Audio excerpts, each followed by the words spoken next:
Many of Urumqi's 4 million residents are barred from leaving their homes for up to 100 days.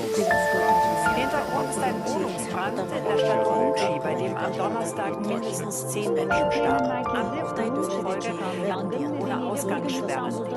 新疆ウイグル自治区のウルムチにある高層マンションで火災が発生し、10人が死亡したものです。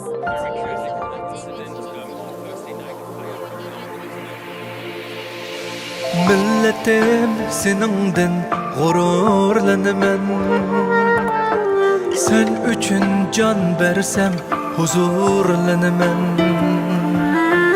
Min ölüp min qatim tug'ilsam qayta, seningdek tiz bükmez Uyg'ur bolaman. Acabmu uprudun aziz milletim,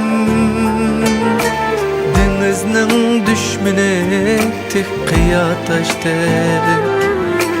Uyumda bağlandın esir sen şu an, burnumda kan idi peşinde kaldı. Üstünge yüklengen bu eğer yükler, Ming'ese artık keldi. Sen qandaq chidaysan, bu bir mo'jiza. Sana ming apirin azlik qildi.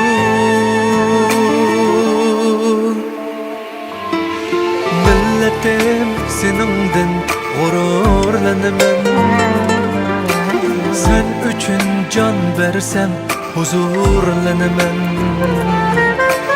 Min ölüp min qatim tug'ilsam qayta, seningdek tiz bükmez Uyg'ur bolaman.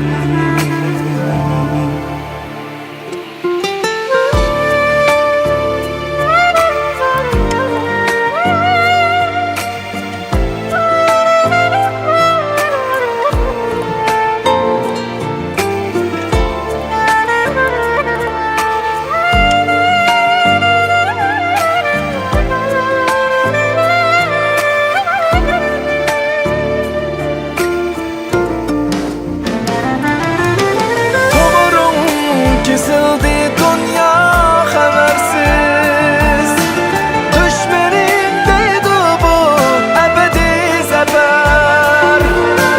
Kolay mı oyunu boysundurmak, kana kar ahırkı tamçığa kadar. Milletim seningden gururlanaman. Sen üçün can versem huzurlanaman. Min ölüp min qatim tug'ilsam qayta, seningdek tiz bükmez Uyg'ur bolaman.